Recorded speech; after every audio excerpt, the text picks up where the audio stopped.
start with the feeling. You know the one I'm talking about. It's Mhm. usually like 3 in the morning.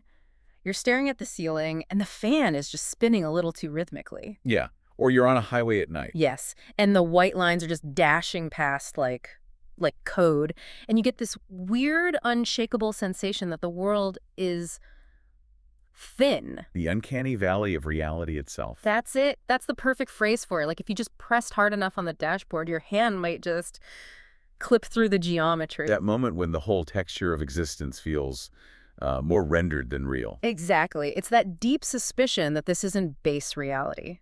Now, 10 years ago, you tell a therapist about that feeling. Today, you tell a tech billionaire. Because this paranoia has jumped right out of college dorm rooms and philosophy classes and landed smack in the middle of Silicon Valley boardrooms. It really has. We've all seen The Matrix, obviously. That's like the cultural touchstone for this whole idea. But we're not just talking about movies today. No, not at all. We're talking about the fact that some of the smartest people building our future are convinced, like mathematically convinced, that we are living in a video game. It's become, the defining metaphysical argument of the 21st century. And the numbers they throw around are genuinely disorienting. They are. It really shifts the conversation from what if to statistically, we almost have to be. We have to start with the big one, Elon Musk. I mean, he sat on a stage and said, and I'm paraphrasing here, but basically that there's a 1 in billions chance that this is real life. Right. Which means there's a 99.99, percent chance that you, me, this microphone, everyone listening are just rendered data points in a server farm the size of a galaxy. And that's a terrifying statistic if you really let it sink in. It implies that our reality, the one we think of as solid and real, it's a statistical anomaly. A fluke. Yeah. It suggests that, organic base existence is the rare exception and simulated existence is the overwhelming rule. And that is our mission for this deep dive. We are going to stress test this theory. We're going to look at the logic. And here's the twist that really grabbed me when I was going through the research for this. We're not just going to geek out on the Silicon Valley version. And this is the part that usually gets missed in the tech blogs. Right. We treat simulation theory as this brand new thing, a product of the computer age. But if you dig into the ancient texts from India, specifically the philosophy of Advaita Vedanta, they've been talking about the universe as a projection for thousands of years. 3,000 years. It's incredible. So that's what we're doing, a collision course. We're taking Nick Bostrom and Elon Musk, and we're smashing them right into the ancient rishis and sages. We're comparing the source code of the future with the consciousness of the past. Think of it as cross-referencing the user manuals for reality. Are we characters in a game? And if we are, does the ancient manual tell us how to win? Or at least how to stop running into invisible walls. Okay, so let's start with the modern argument, because I think a lot of people hear simulation theory and they just think, okay, fun late night chat, but they don't get that there's like an actual logical argument behind it. It's not just a hunch. No, not at all. It's a probability argument. Yeah. It's most famously laid out in what's called Bostrom's trilemma from the philosopher Nick Bostrom. And the whole thing relies on extrapolation. Okay. You just have to look at the trajectory of our own technology to get it. So walk us through that, like a timeline. Okay, so think back to 1972. The game was Pong. Right. 2 white rectangles, a square dot. That was it. That was the absolute cutting edge of simulated reality. And it was cool, it was captivating, but nobody looked at Pong and had an existential crisis. No, I've played it. You need a lot of imagination to even call it tennis. Exactly. It was clearly just pixels on a screen. But now, fast forward just 50 years. Yeah. I mean, that's a blink of an eye in cosmic terms. On a single lifetime. And today we have things like Unreal Engine 5. We have graphics cards doing ray tracing, which simulates how individual photons of light bounce off a virtual puddle of water. And VR. We have to talk about VR. Oh, we do. We have headsets like the Apple Vision Pro or the Quest, where you can look over the edge of a virtual cliff and your stomach physically drops. Oh, I've done it. I tried one of those horror games in VR, and I lasted maybe 3 minutes. And your brain knew, right? It knew you were safe. Intellectually, I knew I was standing on a rug in my living room, but my body was flooding with adrenaline. My heart rate went through the roof. It felt viscerally real. That's the point. We went from Pong to a simulation that can hijack your lizard brain in half a human lifetime. Okay. So the argument is simple. Don't look at where we are now. Look at where we're going. Assume we don't blow ourselves up. Right. Assuming civilization doesn't collapse in the next century. Just imagine our computing power in 1,000 years, or 10,000 years, or a million. It would be exponential. It's not even something we can really comprehend. We'd be able to simulate physics down to the subatomic level. We wouldn't just be rendering surfaces. We'd be rendering, like, biology and consciousness. Precisely. We will almost certainly possess the power to run what they call ancestor simulations, perfectly detailed simulations of our own history, populated by conscious beings who have no idea they're in a simulation. Yeah. Beings who think they're real. Just like we do. And because computers can multitask, and that kind of computing power will be cheap and plentiful, you wouldn't just run one simulation. You'd run millions, billions, for research, for entertainment. Okay, and there it is. The trap snaps shut. Right. So if there's one single base reality, the original world, where the computer's actually sitting, and millions or billions of these perfectly rendered simulated worlds. Then just based on pure statistics, where are you most likely to be? In one of the simulations. The odds that you happen to be in the one single original base reality are 1 in billions. It is overwhelmingly more probable that you and I are characters in a history project being run by our great descendants. It's a really dizzying logic. It strips the specialness right out of existence. It makes me look at this table in front of me and wonder if it's actually solid or if I'm just, about to hit a collision mesh. Well, and that's where the physics kind of backs it up in a weird way. You said collision mesh. When physicists drill down into the fundamental nature of reality, they don't actually find little hard, solid balls of matter. Right. It's not like Legos all the way down. Not at all. They find math. They find probability fields and equations. It behaves like information. The it from bit theory. Exactly. The physicist John Wheeler proposed that everything, every it, is ultimately derived from bits of information. To us, a sunset is this beautiful, transcendent experience. To the computer running the simulation, it's just a massive stream of zeros and ones. We're only ever interacting with the user interface, the UI.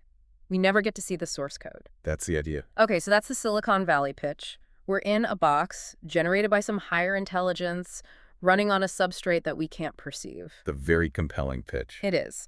Now let's pivot.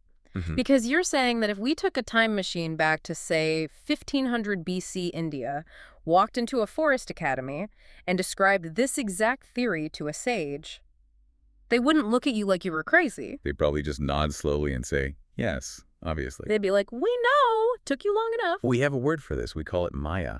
Okay, let's define that word, because Maya gets thrown around a lot, especially in, yoga studios and wellness circles. I usually hear it translated as illusion, which makes people think the world is fake or that it's just a lie.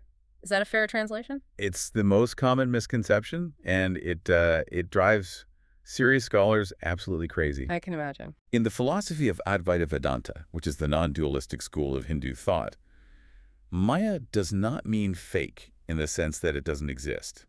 It doesn't mean the world is just a hallucination. Okay. If you kick a rock in the world of Maya, your toe is going to hurt. It is empirically, functionally real. So what does it mean then, if not illusion? It means not as it appears. It implies a relative reality, not an absolute one.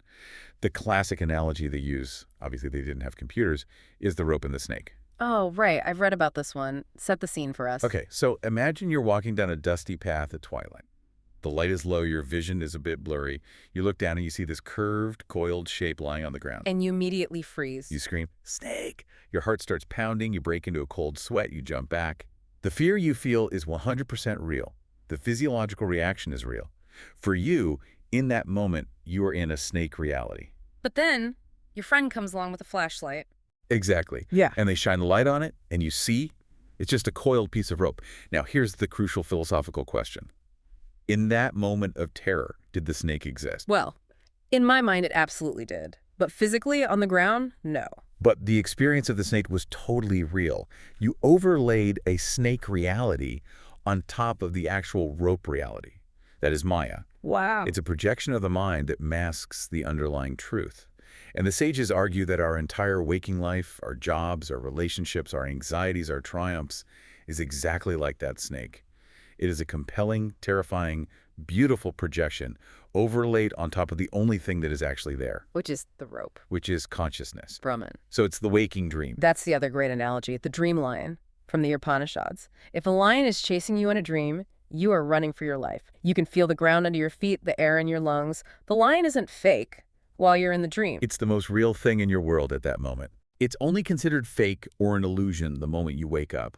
And they say this waking life is just a much longer, more stable, more consistent dream being observed by the supreme consciousness. We just haven't woken up yet. This is eerily similar to the simulation hypothesis. In both frameworks, the observer is trapped inside a constructed experience that feels totally solid, but is actually generated by something else. And that brings us right to the great convergence. This is really the core of our deep dive today. I want to try and map the modern tech terms directly onto these ancient spiritual terms. I love this. Because they fit together like a key in a lock. It's astonishing. Let's do it. So first up on the list is the coder versus the creator. Right. So in simulation theory, for this world to exist, there has to be a system that exists outside of it. A server, a supercomputer. And a coder, an architect, someone who wrote the program and hit run. The simulation can't just generate itself out of nothing. Exactly. Someone programmed the fundamental laws of physics. The speed of light, the gravitational constant. Those are parameters in the code. Okay, that's the tech view. What's the ancient one? Now, look at Vedanta. They identify Brahman as the ultimate unmanifested reality. And then there's Ishwara, which is the creative aspect. You could call it God. But Ishwara isn't some old man on a cloud with a beard. Right. Ishwara is the creative principle, the cause, the prime mover. The entire universe is understood as a mental projection of that cosmic will, that cosmic consciousness. So God is the programmer. In a functional sense, absolutely. Both worldviews require a source that sits outside the system to generate the reality inside the system. You can't have a video game without a console playing it. You can't have a creation without a consciousness to project it. They are both pointing to the exact same architecture. That's amazing. Okay, so that handles the origin of the simulation. But what about the stuff in it? The furniture of the universe. The outline calls this next part pixels versus building blocks. Yes, and this was where modern physics and ancient metaphysics really start holding hands and skipping together. It's wild. Okay, so if you look at a character on a screen, let's say Mario. He looks solid, right? Red hat, blue overalls, jumping around. But if you were to zoom in with a super powerful microscope on the screen, what do you actually see? You don't see Mario, you just see pixels. Tiny little squares of light, red, green, and blue turning on and off. And if you pull the plug, if you turn off the electricity, they're gone, they vanish. They have no independent substance of their own. Their entire existence is dependent on the power source and the code. Now, the spiritual view says the universe is made of the Panchabhutas, the 5 great elements: earth, water, fire, air, and space. Okay. And even more so than that, the Tanmatras, which are like the subtle sensory potentials, the potential for sound, touch, sight. That, I have to admit, that sounds a bit mystical compared to pixels. Tanmatras feels a little like a magic word. It does. It absolutely does. Until you ask a quantum physicist what this table is actually made of. It's made of atoms. Okay, and what's an atom made of? A nucleus, electrons spinning around it. And what are they made of? Quarks, waves, energy. I'm getting out of my depth here. It's energy. That's the thing. An atom is 99.99999% empty space. The solidity of this table is an illusion. It's a trick created by electromagnetic fields from the electrons in the table repelling the electromagnetic fields in my hand. So my hand isn't touching the table, it's just interacting with a force field. Correct. You've never actually touched anything in your entire life. Wow. Okay. That's a thought. So science calls this atomic structure or quantum fields. The ancients called it Tanmatras. But the fundamental conclusion is identical. The solid world is a rendering. It's a high-resolution visual interface for an underlying reality made of pure energy and information. If you could see base reality, you wouldn't see a table. You'd see a swirling ocean of vibrating energy fields. Precisely. That is deeply humbling. It makes you realize how much our very limited senses are filtering out just so we can function. But here's the comparison that I think matters most to the listener. Because, what is the table made of is interesting. But who am I is essential. This is it. This is the avatar analogy. And this is the one that is the game changer. Literally. I think this single analogy explains the human condition, our anxiety, our suffering, better than almost any psychological framework I've ever come across. Okay, lay it out for us. We've got the hardware, the software, and the player. Right. Let's use the gaming analogy very strictly here. Yeah. The avatar is your physical body. That's the character you see in the mirror. It's running around, jumping, eating, getting sick, aging. It has stats, strength, agility, health points. The hardware. The hardware. Then you have the software. That's your mind, your ego personality.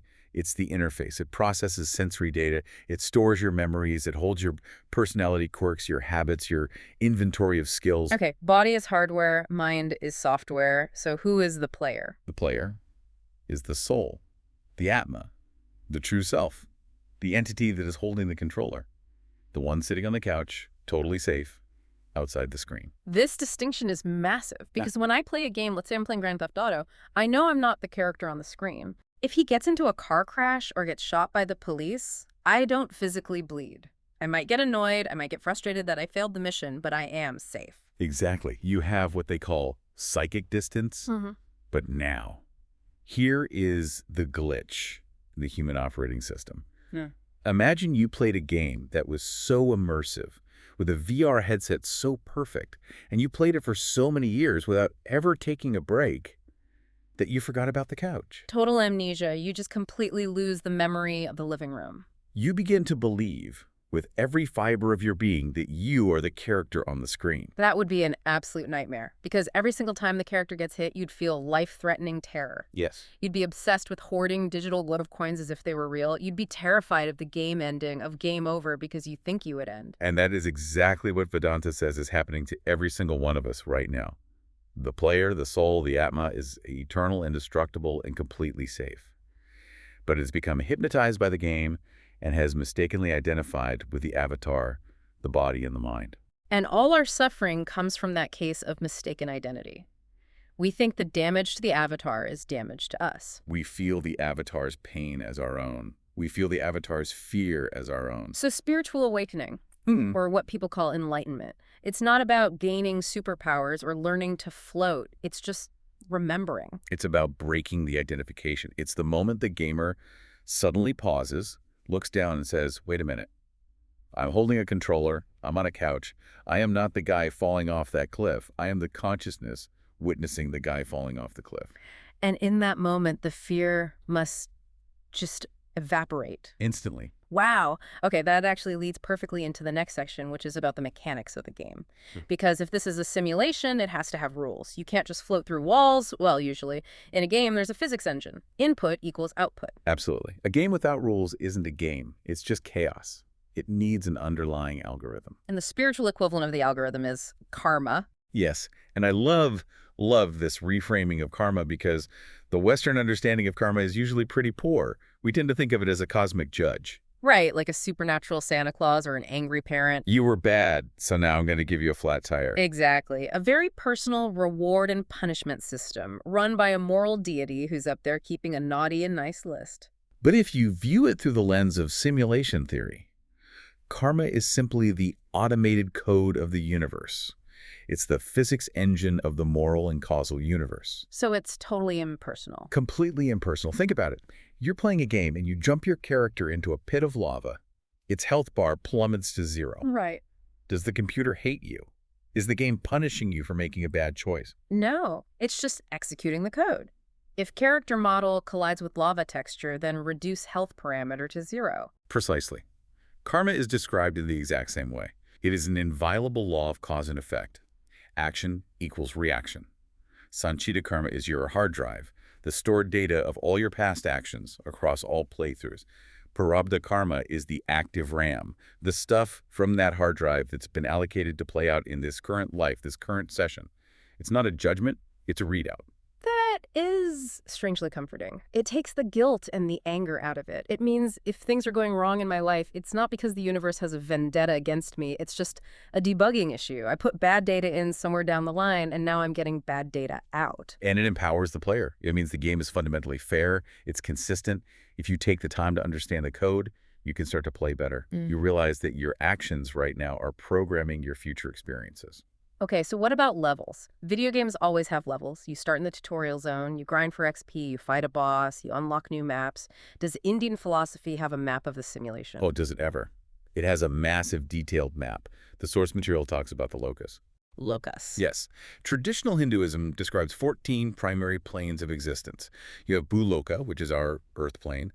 You have higher, more celestial realms like Swarga Loka, which is basically heaven. And you have lower, more dense, hellish realms like Patala. So are these like physical places? Could we build a spaceship and fly to Swargaloka? Probably not in a physical spaceship. It's better to think of them as different servers or frequencies or instances in a giant MMO. Oh, okay, I get that. You know how in a big online game you might have the North American server, the European server, or you have high-level zones where only players above a certain level can even enter. Right, the game won't even let you in. So how do I change servers? How do I get into the high-level zone? You change your frequency. Your frequency is determined by the state of your consciousness and the sum total of your karma. If you play a constructive game here on Earth, you practice compassion, you evolve your mind, you follow what they call dharma or right action, you level up. You gain spiritual XP. You gain spiritual XP. And when your avatar dies and you have to respawn, which is reincarnation, you log into a higher level server where the gameplay is more blissful, more subtle, and more joyful. And if I play a destructive game, full of greed and anger and violence... You respawn in a lower level lobby, a server where the gameplay is harder, the graphics are darker, and the experience is more painful. That is such a practical way to look at heaven, hell, and reincarnation. It's not reward and punishment, it's just cosmic matchmaking. The system is putting you in a lobby that matches your playstyle and skill set. Exactly. It ensures that you are always in an environment that is a perfect reflection of your internal state. Okay, so we know the rules of the game, we know who the player is, we know about the different levels. So now, the big question. How do we win? What is the actual objective of the sim? This is where the divergence between a typical video game and what we could call the game of life gets really profound. How so? In a normal video game, you usually win by acquiring something. You kill the final boss, you save the princess, you get a legendary sword. Right, you get the loot, you finish the quest line. But in this game, the ultimate objective is unplugging. We're back to Neo taking the red pill. We are. The spiritual term for this is moksha, which means liberation, or nirvana in the Buddhist tradition. So how do you achieve that? Is there a cheat code? Do you have to, meditate on a mountain for 40 years? It's not about doing something, it's about realizing something. It's the ultimate aha moment. The goal isn't to become the CEO of the simulation or the king of the game. The goal is to realize, with every fiber of your being, that the simulation isn't the ultimate reality. The moment you remember you're on the couch. The intuitive, experiential, unshakable knowledge. I am not this body. I am not this mind. I am the timeless consciousness observing it all. But what happens when you have that realization? I mean, practically, do you just vanish in a puff of logic? Does your body dissolve into pixels? Not necessarily. The great sages, the enlightened masters, they still had bodies. They walked around, they eat food, they paid their taxes, so to speak. But the suffering vanishes. Why? What's the mechanism there? Because, with absolute bone-deep certainty that the game can't actually hurt you. The real you. Right. If you, without a shadow of a doubt, that the fire-breathing dragons on the screen cannot burn the player sitting on the couch, then fear becomes impossible. Anxiety becomes impossible. You might even start to laugh at the monsters. You basically unlock God mode. You can walk through the game without taking damage. In a psychological sense, yes. The Buddha called this state nirvana. And the literal translation of the word nirvana is fascinating. It means to extinguish or to blow out like a candle flame. Blowing out what? The world. Blowing out the I program, the ego, the little avatar personality that runs around thinking it's the center of the universe and is terrified of its own deletion. When that program of the small self shuts down, what's left? Player. Just the pure player. Pure unbound awareness. That sounds beautiful, but I have to push back on one thing, and this is the part of simulation theory that always trips me up. If the whole point of the game is to get out, why are we in here in the first place? Ah, the great why. Yeah. I mean, if we're in a simulation, it feels like a prison. It feels dystopian. It feels like we're just batteries in the Matrix or, rats in a super advanced maze for some cosmic scientist. Why would a supreme consciousness trap itself in a world where things like bone cancer and heartbreak and loneliness exist? It seems cruel. And that question brings us to what I like to call the golden twist. This is the single most fundamental difference between the Western sci-fi view of the simulation and the Eastern spiritual view. Okay, lay it on me. The outline calls it prison versus playground. Exactly. Western sci-fi, from The Matrix to Black Mirror, is almost always paranoid. It's dystopian. It assumes the creator of the simulation is either malevolent or coldly indifferent to our suffering. We are slaves, we are lab rats, we are a power source. It's a cold, scary, mechanical universe. It is. But the Indian concept for why the universe was created is called Leela. Leela, what does that translate to? Divine play. Divine play. That sounds significantly more optimistic. It completely reframes the entire narrative. The theory goes something like this. The supreme consciousness, Brahman, is infinite, eternal, all-powerful, and all-knowing. But by its very nature, it is also singular. It is one. It is alone. The lonely God. And how can an infinite oneness experience relationship, or love, or surprise? Can't. So to experience joy, so they call Ananda, it decided to become many. It fractured itself into infinite points of awareness, infinite players, so it could have an interaction. It wanted to play hide and seek with itself. That's a perfect way to put it. God created the simulation for fun, for the sheer thrill and drama and beauty of the experience. You are not just a player in the game, you are a piece of the creator, hiding from yourself, pretending to be limited. But again, why the suffering? Why make the game so hard, so painful? Let me ask you this. Think about the video games you actually enjoy playing.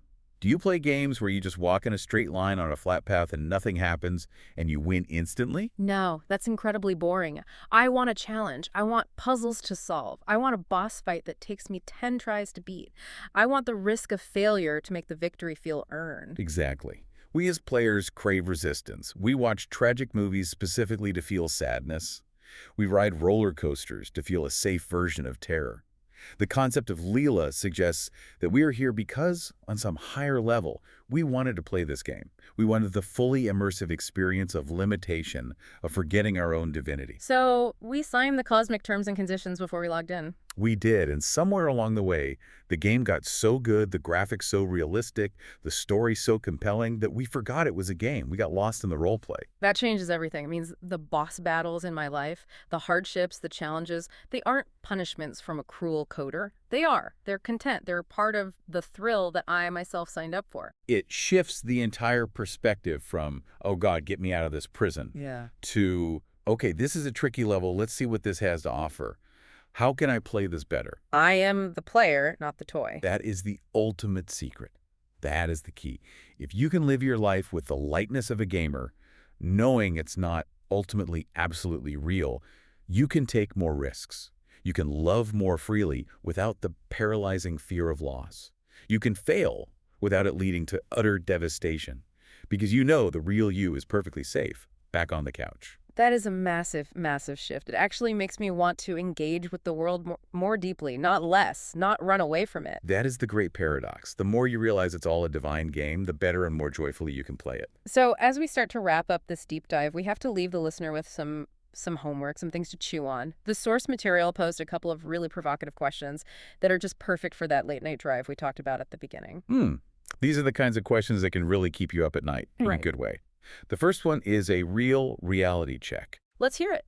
If you received 100% proof today, undeniable mathematical absolute proof that this world is a simulation, would you still go to the office tomorrow? Oh man, that is tough. If I knew for a fact that my boss was an NPC, a non-playable character just running on a script, would I really care about finishing the quarterly report? But then again, if you don't go, your avatar starves.